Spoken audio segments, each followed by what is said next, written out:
This morning, jurors in Pierce County heard from the first responders who were dispatched to help Manuel Ellis the night he died. 3 Tacoma police officers have been charged in connection to Ellis's death.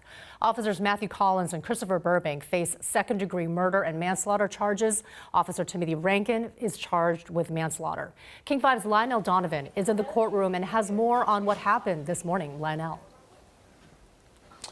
Good morning. Well, this morning, the prosecution and defense went back and forth about the spit hood that was placed on Ellis's head and whether or not the charged officers should be held responsible. Another officer placed the hood on Ellis's head. However, they were not charged in this case.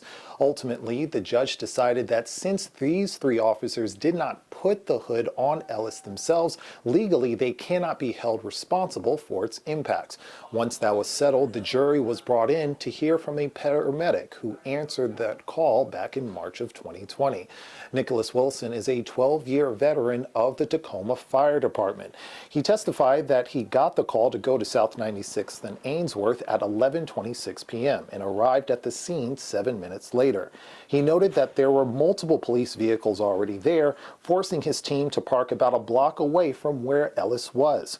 Wilson says he reached Ellis about a minute and a half after he parked and testified that by the time he arrived, he could already tell that Ellis wasn't breathing.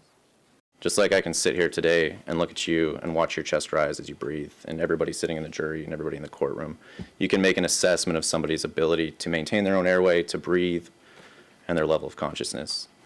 So even before you arrived at his side, you could tell that Mr. Ellis didn't have adequate respiratory drive, is that what you said?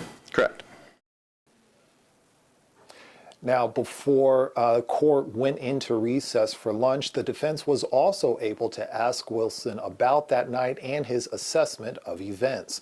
And when court reconvenes this afternoon, they'll be able to continue with their cross-examination. But for now, we're live at the Pierce County Courthouse. Lionel Donovan, King 5 News. Thank you, Lionel. And stay with King 5 for complete coverage of the trial, along with updates in all of our newscasts. We are also streaming the trial live on king5.com and on our streaming app, King 5 Plus.